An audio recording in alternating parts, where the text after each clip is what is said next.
Nous allons reprendre nos travaux avec l'exposé de M. Jean-Luc Heger sur l'équité linguistique. Merci.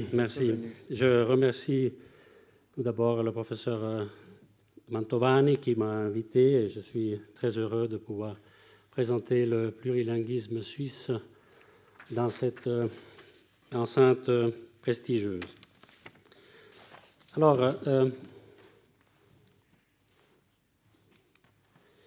l'analyse de la dimension linguistique à l'aune de la notion d'équité suscite d'emblée des questions complexes, profondes et voire dérangeantes. Nous admettons facilement, n'est-ce pas, a priori pour le moins, que les différentes langues humaines, existantes ou mortes, ont la même dignité et méritent le même respect. Nous regrettons d'ailleurs, lorsqu'on nous apprend qu'une langue, si rare soit-elle, vient de disparaître. Pourtant, nous savons que toutes n'ont pas les mêmes droits, et nous nous en accommodons tant bien que mal. La pluralité des langues, d'autre part, nous dérange par certains aspects. Depuis la nuit des temps, elle est associée à la confusion et à l'incompréhension. C'est pour cela que nous essayons constamment de dépasser cette multiplicité dans une unité commune, une unité qui peut assumer plusieurs formes. La langue primordiale unique, perdue après Babel, la langue parfaite, recherchée au cours des siècles passés par des multiples savants, la langue pure de la fin des temps, imaginée par Walter Benjamin, ou encore la langue globale pratiquée aujourd'hui par des milliards de personnes. Je n'ai d'ailleurs pas besoin de vous préciser de quelle langue il s'agit.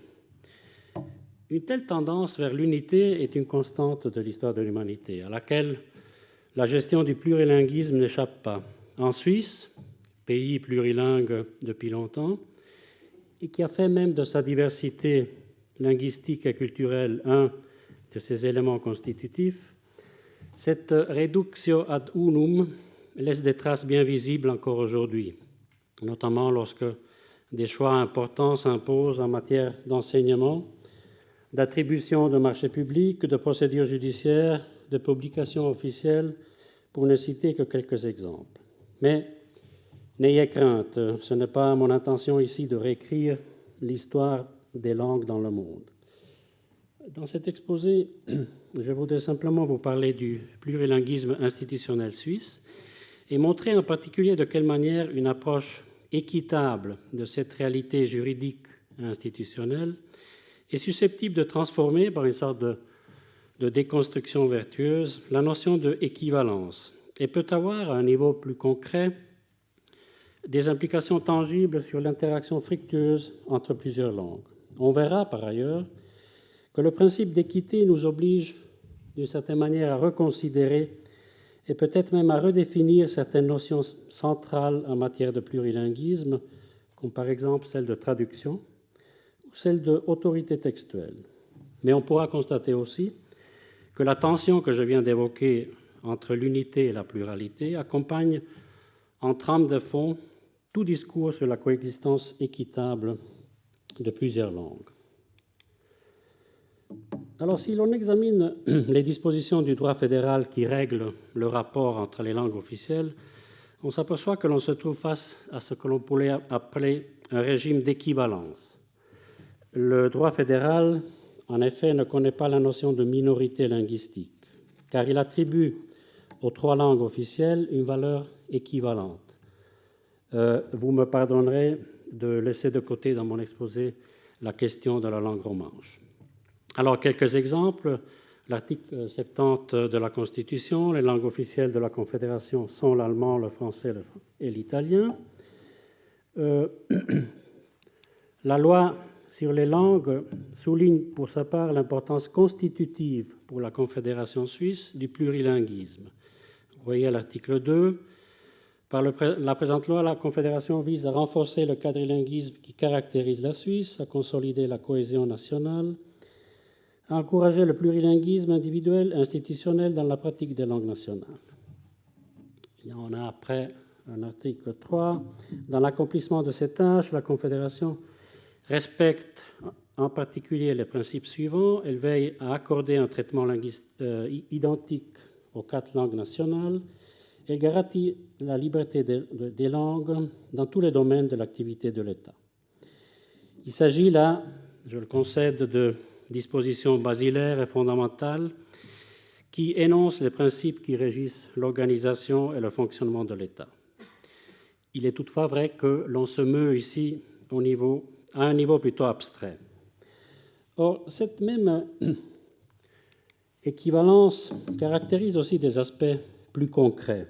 Dans un secteur crucial pour un État de droit comme celui du contenu et de la forme des organes officiels de publication, le régime actuel garantit aussi l'équivalence des différentes versions linguistiques des textes officiels. La loi sur les publications officielles que vous voyez établit non seulement l'équivalence absolue des différentes versions linguistiques des textes législatifs, mais aussi leur publication simultanée, avec tout ce que cette exigence implique, n'est-ce pas?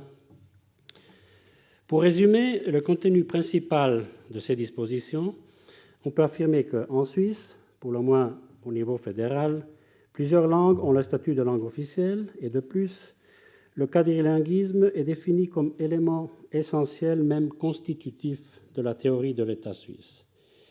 Deuxièmement, la loi garantit la parité de traitement des langues officielles et leur équivalence non seulement en principe, mais concrètement, s'agissant par exemple des publications officielles.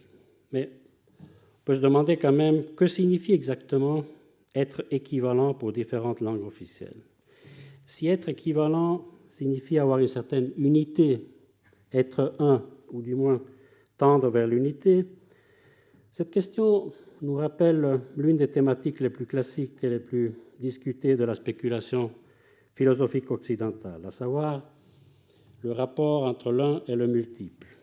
Et nous verrons qu'en réalité, la spéculation philosophique médiévale peut peut-être nous aider à y voir un peu plus clair dans la notion d'équivalence. Car l'équivalence postulée par le droit fédéral doit composer avec la réalité. Et s'agissant par exemple de la langue italienne, la réalité est caractérisée par deux éléments dont on ne saurait minimiser l'importance. Tout d'abord, une présence très modeste de locuteurs effectifs. Je vous rappelle que le pourcentage d'italophones dans l'administration fédérale est autour de 6% environ. Dès lors, très peu de textes, pour ne pas dire presque aucun, naissent en langue italienne. Et de l'autre côté, une pleine équivalence formelle aux autres langues officielles établies par la loi. Il y a donc, pour ce qui concerne les textes officiels, une nette disparité généalogique, donc dans la genèse des textes, mais qui est associée paradoxalement à une parité forte et formelle des résultats. Depuis longtemps, la Confédération a fait face à cette situation par le biais de la traduction. Toutefois, l'on peut facilement comprendre que si de fait l'italien au niveau fédéral existe grâce à la traduction, formellement cette identité traductive n'est pas reconnue. Les textes italiens sont textes originaux comme les autres textes, allemands et français. Ce sont donc des traductions qui se nient elles-mêmes en tant que traductions. Or, aristotéliciens ou cartésiens que nous sommes, nous n'aimons pas par-dessus tout les contradictions. C'est pour cette raison que, pour dépasser cette contradiction, l'on se sert du concept de traduction équivalente, ce qui nous oblige, après coup, à clarifier le concept d'équivalence appliqué à la traduction. Alors, s'agissant des textes écrits dans différentes versions linguistiques, il est normalement usuel de caractériser leur équivalence par les traits suivants. Dans un texte original, les deux traductions équivalentes à l'original. Le contenu de la disposition est exprimé authentiquement seulement par le texte original et reproduit de façon spéculaire dans les autres versions. Les différences de formulation par rapport à la formulation originale sont des erreurs. Dans ce paradigme, qui est, vous le comprenez bien, inspiré par la dimension génétique évoquée tout à l'heure, et qui découle aussi d'une certaine idée de la traduction, Les textes sont certes équivalents, mais on peut se poser la question, le sont-ils vraiment?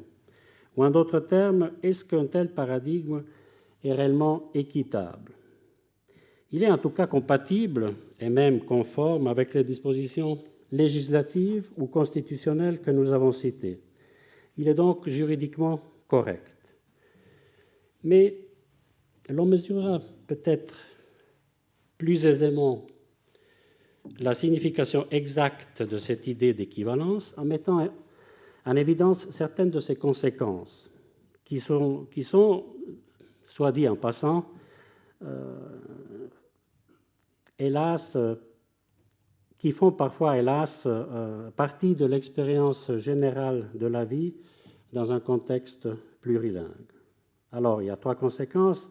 On dit par exemple que le trilinguisme officiel complique la législation, crée de la confusion, car il diffracte un contenu exprimé parfaitement dans une pluralité de copies approximatives.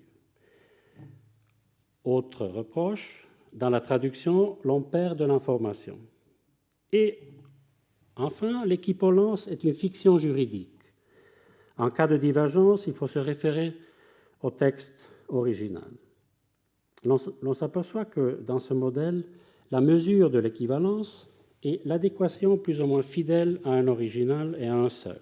Il n'y a en définitive qu'un seul texte qui exerce une autorité verticale sur les autres, lesquels sont situés à un niveau inférieur. L'original est l'unique critère pour évaluer la justesse des autres versions. Et celles-ci sont d'autant plus équivalentes qu'elles imitent correctement l'original. On pourrait aussi dire que dans cette perspective, l'anisomorphisme des langues, on retrouve le mot iso, dont on a parlé hier, l'anisomorphisme des langues n'est pas un indice de richesse du langage, mais plutôt une pathologie. Du reste, comment parler d'équivalence lorsque l'on sait qu'un même sens change selon les paroles qu'il exprime, disait Pascal, et que, comme le soutenait encore plus fermement Merleau-Ponty, peut-être même dans ces salles, la parole et la pensée sont enveloppées l'une dans l'autre, et le sens est pris dans la parole. Ce modèle a dans le passé caractérisé la perception et la gestion du plurilinguisme helvétique et perdure parfois encore aujourd'hui auprès de certaines instances et personnes. Il est encore largement répandu en droit international, par exemple, où les instruments rédigés en plusieurs versions équivalentes connaissent toutefois toujours une version qui prime en cas de divergence. Donc, connaissent une version qui est plus équivalente que les autres, n'est-ce pas? Vous avez ici un exemple d'une clause finale faite en 2 exemplaires à La Haye, 12 juin 2019, en langue néerlandaise, française et anglaise, chaque texte faisant également foi. Mais, on précise, en cas d'interprétation divergente entre le texte néerlandais et le texte français, le texte anglais fera foi. Donc, il est de manière plus équivalent que les autres. C'est aussi un modèle qui rappelle étrangement le paradigme énologique des philosophies de l'un, avec tout de même une différence de taille. Dans ces constructions spéculatives, le principe y était transcendant, tandis qu'ici, l'on attribue à une version linguistique, qui a formellement le même rang que les autres, un statut supérieur, le statut de cause formelle et finale.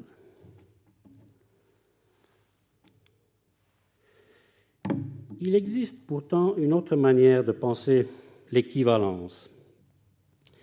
Mais pour y parvenir, j'aimerais vous inviter à faire un petit détour historique et rappeler brièvement les thèses formulées par le théologien et philosophe Nicolas de Cuse au XVe siècle.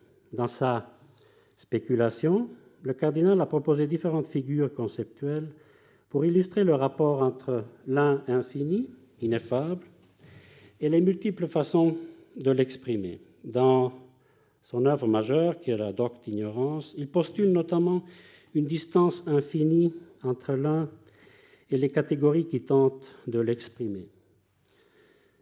Je lis ce bref passage. « Tous ces noms sont l'explication du nom unique et ineffable qui les complique, et comme ce nom propre et infini, il complique un nombre infini de noms qui désignent des perfections particulières. C'est pourquoi les explications de ces noms peuvent être nombreuses, mais jamais ils ne seront aussi nombreux et aussi grands qu'ils ne puissent l'être davantage. Chacun d'entre eux se rapporte au nom propre et ineffable, comme le fini à l'infini. Vous comprenez bien que si le rapport entre l'un et les noms qu'il exprime est infini, on peut dire que ces noms se trouvent tous à une même distance de leur référent, au point de former un cercle. De là, on a l'idée du cousin de la théologie circulaire. Chaque discours sur Dieu, chaque théologie, est une théologie circulaire, car chaque catégorie, même dans sa différence, dit au fond la même chose. Je lis encore de la doctrine d'ignorance. J'invite seulement à noter ceci: comment toute théologie est circulaire est fondée sur un cercle, de telle manière que les noms des attributs se vérifient en se prédiquant de l'un à l'autre, circulairement. De se invicem verificentur circulariter. Comme par exemple quand on dit la justice suprême et la vérité suprême, la vérité parfaite et la justice parfaite, et de même pour tous. On peut dire, je vais très vite, vous m'excuserez, que la figure spéculative du cercle proposée par Nicolas de Cuse met en évidence deux aspects: l'équidistance de toutes les catégories finies, subordonnées au principe de non-contradiction, par rapport à l'un, et d'un autre côté l'équivalence absolue des catégories posées en cercle, c'est-à-dire leur autorité réciproque. Ce paradigme circulaire nous fournit en quelque sorte l'outillage conceptuel pour penser un autre modèle d'équivalence que, par opposition au modèle précédent, on pourrait appeler équivalence absolue, et qui pourrait présenter les caractères suivants. 3 textes originaux, aucun texte n'est plus original que les autres. Chaque version linguistique exprime authentiquement le même contenu, conformément aux possibilités de chaque langue. Chaque version linguistique est en réalité une traduction du référent. Les différentes formulations reflètent l'approche différente de chaque langue. Le trilinguisme officiel est une opportunité car il multiplie les perspectives d'approche à un contenu qui n'est jamais parfaitement exprimable. La traduction augmente l'information. Et enfin, l'équivalence est absolue. En cas de divergence, chaque version fait autorité et peut servir d'original pour interpréter les autres versions.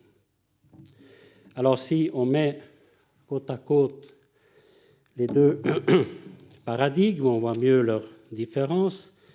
On peut constater que les deux modèles décrivent une situation d'équivalence. Et même, on peut dire, les deux paradigmes sont parfaitement compatibles avec les dispositions législatives que l'on a citées. Dans l'équivalence relative, on a un seul texte, l'original, qui exerce son autorité sur les deux autres, lesquels semblent n'avoir d'autre but que de s'en approcher le plus possible, d'y être fidèles, n'est-ce pas? L'original est la mesure pour évaluer l'exactitude des autres versions, et celles-ci sont autant plus équivalentes qu'elles imitent l'original. Dans l'équivalence absolue, par contre, chaque texte fait autorité, car l'on présuppose une équidistance, ou plutôt une distance équitable, entre le référent et toutes les versions linguistiques. Chaque version linguistique, aussi l'original, est une traduction. Il n'y a donc pas d'autorité qui s'exerce verticalement d'une version sur les autres, mais plutôt plusieurs autorités qui s'exercent réciproquement, in vicem, de toutes les versions sur les autres. Les différentes versions linguistiques sont posées comme en cercle autour d'un contenu qu'aucune version n'arrive à exprimer parfaitement, ou en d'autres termes, les différentes versions sont posées en cercle autour d'un même contenu que chacune d'elles exprime d'une façon différente, mais qui est une façon adéquate, pour n'étant pas pourtant une façon précise. J'aimerais insister encore sur la notion d'autorité réciproque, car nous la retrouverons encore plus en avant. Dans un essai longtemps oublié, mais qui mérite, à mon avis, encore aujourd'hui toute notre attention, Alexandre Kojève proposait une définition que je trouve captivante de l'autorité. L'autorité, disait-il, est la possibilité qu'a un agent d'agir sur les autres ou sur un autre, sans que ces autres réagissent sur lui, tout en étant capables de le faire. Ou bien encore, en agissant avec autorité, l'agent peut changer le donné humain extérieur sans subir de contre-coup, c'est-à-dire sans changer lui-même en fonction de son action. Il y a dans l'autorité, dans son acception la plus noble, l'exercice d'une influence qui se fait presque spontanément, librement, de par la force de la reconnaissance et de la connaissance. Or, si nous transposons cette définition au rapport entre les langues, nous pouvons, en rappelant ce que nous venons de dire, distinguer d'un côté un rapport d'autorité verticale entre une version et les autres subordonnées, et de l'autre côté un rapport d'autorité horizontale entre les différentes versions linguistiques situées toutes au même niveau. Dans un rapport d'autorité verticale, la langue originale existe et ipso facto, elle conditionne les autres en fonction qui s'adaptent dans le processus de traduction. C'est exactement ce qui arrive dans le paradigme de l'équivalence relative.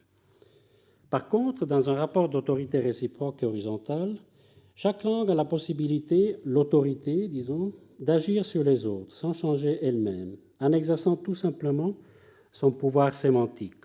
La seule contrainte étant ici l'évidence. Nous verrons plus loin ce que cela peut signifier concrètement, mais d'ores et déjà, j'aimerais attirer votre attention sur la nature particulière de ce rapport d'autorité réciproque, qui devrait en soi théoriquement informer chaque situation réelle ou réellement plurilingue, c'est-à-dire la capacité d'une langue d'agir sur les autres de par sa propre articulation, en ayant bien à l'esprit toujours que l'action dont il est ici question est cette forme extrêmement raffinée et attentive d'écoute qui est la traduction. Traduire, c'est l'école du respect, disait Yves Bonfoy. Mais c'est le respect vers ce qui, justement, pour reprendre les paroles de Kojève, exerce son autorité sans qu'il ait à changer ou entreprendre quoi que ce soit.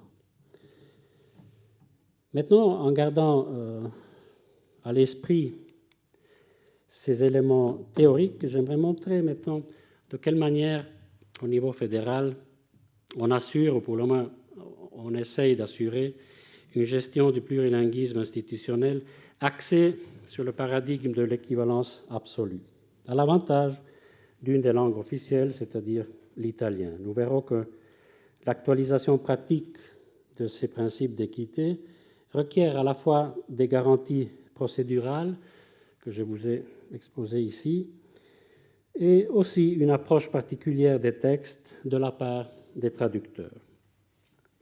Alors, il y a 3 garanties procédurales: la traduction en tant que processus circulaire, la commission parlementaire de rédaction et la centralisation de la rédaction italienne.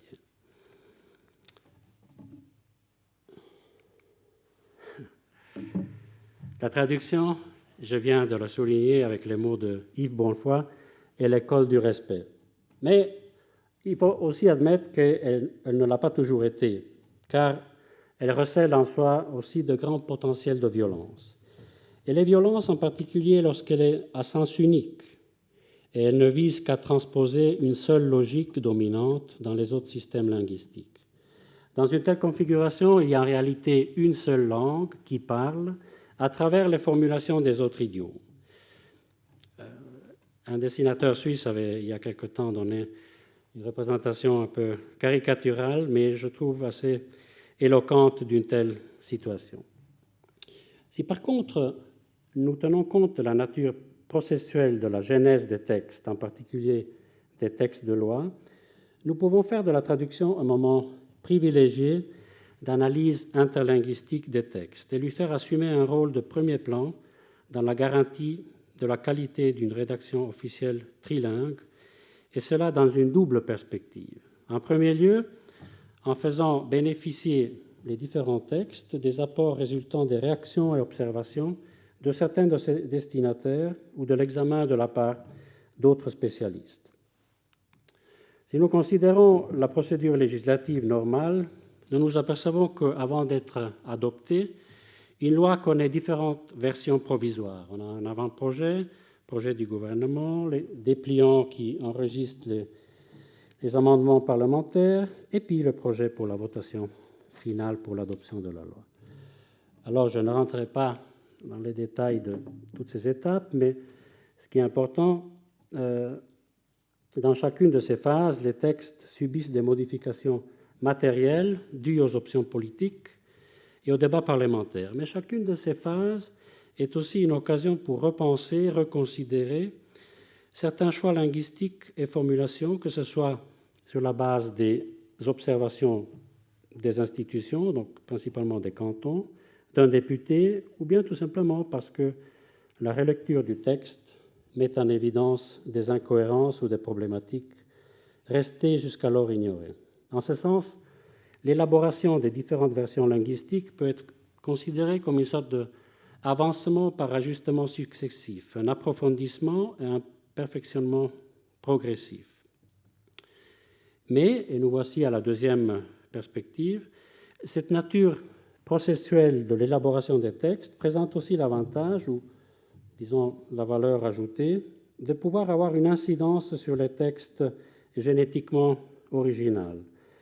Comme vous le savez, la traduction est un banc d'essai implacable pour vérifier la consistance d'un texte. Eh bien, en utilisant d'un côté la nature plastique non définitive du texte de base en raison de la progression de la procédure législative et de l'autre côté l'examen en profondeur imposé par la traduction, aussi le texte initial peut bénéficier d'un perfectionnement progressif grâce à la traduction. Donc, grâce à la traduction, se crée une sorte de rapport de causalité circulaire selon lequel l'effet, c'est-à-dire la traduction, rétroagit sur la cause, c'est-à-dire le texte original, laquelle, à son tour, rétroagit sur l'effet. Sans vouloir trop emphatiser cet aspect, je crois que le fait de reconnaître à la traduction une incidence sur le texte initial signifie en premier lieu lui reconnaître la juste dignité d'activité rédactionnelle à part entière. Mais cela signifie aussi bénéficier de l'immense potentiel du plurilinguisme institutionnel dans l'optique d'un perfectionnement qualitatif des textes, soit-il normatif ou pas. La deuxième garantie procédurale réside dans la prédisposition au sein du processus législatif d'une phase particulière dédiée spécifiquement aux exigences rédactionnelles et légistiques, c'est-à-dire l'institution d'un moment processuel consacré à l'examen rédactionnel des textes et à la comparaison interlinguistique des versions. Je vous assure qu'il ne va pas de soi que parallèlement au travail de traduction et de rédaction qui a lieu tout au long du cheminement procédural d'un texte normatif, soit prévue une phase exclusivement dédiée, destinée à comparer les textes dans un grémium collégial au sein duquel chaque version linguistique a la même autorité. C'est-à-dire, selon ce qu'on a vu auparavant, une phase dans laquelle chaque version linguistique peut mouvoir les autres versions. La commission parlementaire de rédaction, composée de 3 sous-commissions, une par langue officielle, est chargée, comme vous le voyez dans cet article de la loi sur le Parlement, d'examiner et préparer les textes législatifs sous l'angle formel de la clarté du libellé et de l'équivalence des 3 versions pour le vote final. Cela signifie concrètement qu'avant d'être adopté par le législateur, chaque acte normatif soumis au référendum est examiné par une commission composée de députés de l'Assemblée fédérale. Et je dirais qu'au-delà de l'examen spécifique effectué par la commission et au-delà des travaux préparatoires du secrétariat de sous-commission, cette phase procédurale est importante pour 3 raisons principales. Tout d'abord pour son existence même, car elle fait de la qualité rédactionnelle et de la comparaison interlinguistique une exigence procédurale du processus législatif. Et de ce fait, elle inscrit en quelque sorte dans l'identité elle-même de l'acte législatif la dimension plurilingue, parce que, comme vous le savez, la définition de la loi coïncide d'une certaine manière avec la procédure de son adoption. Et enfin, parce que de cette façon, chaque langue est mise sur un pied d'égalité avec les autres, aussi sous l'angle procédural.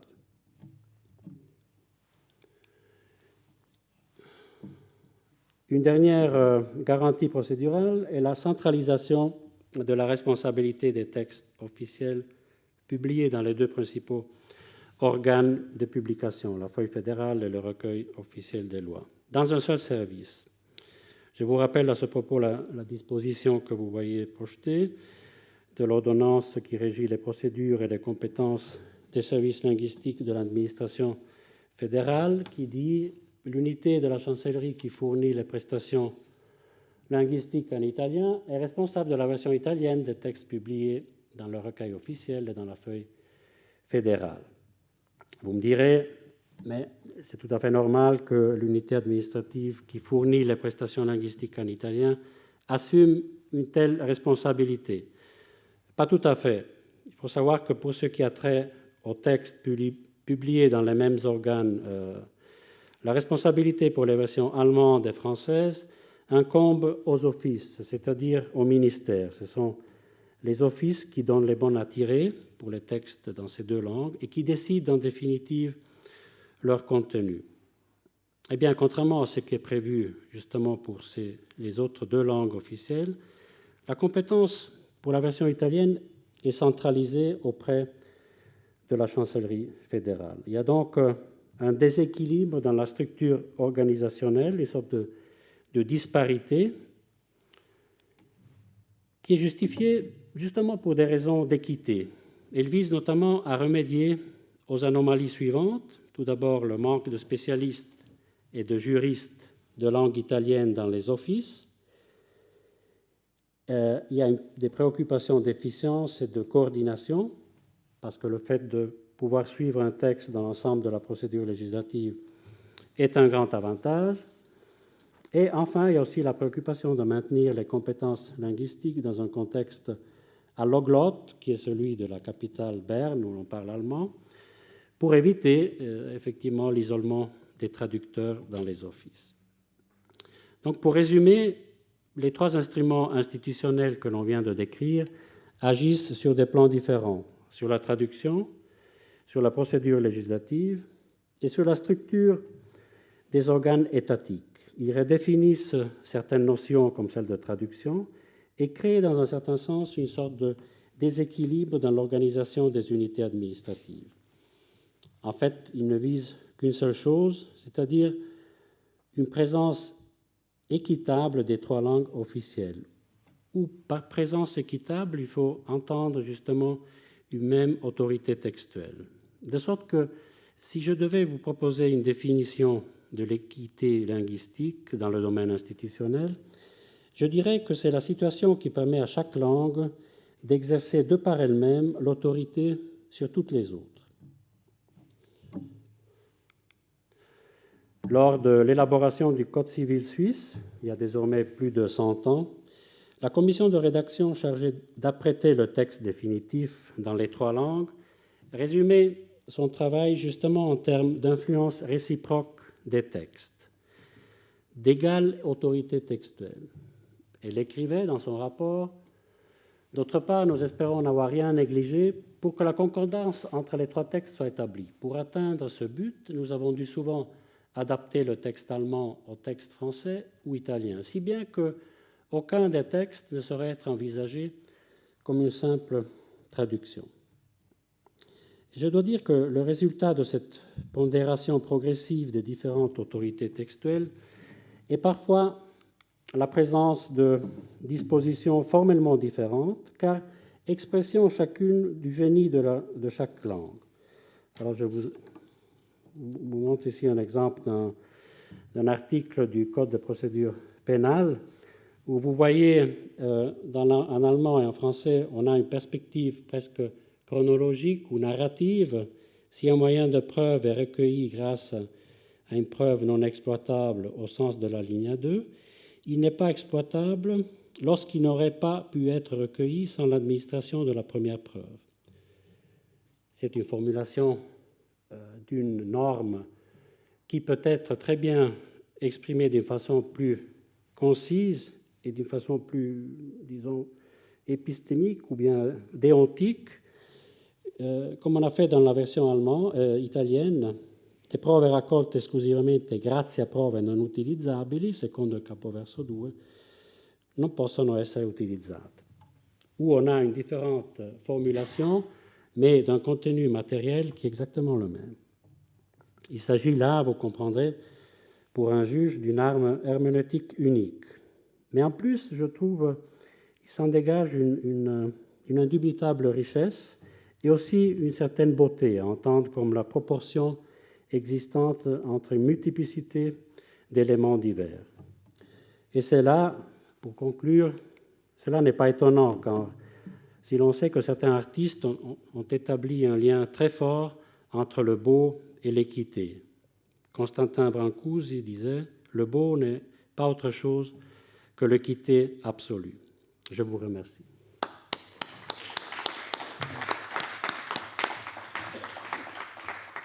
Merci de cet exposé qui fait regretter les Français de ne pas être un État plurilinguiste, parce que ça ferait du bien à la rédaction des textes, souvent.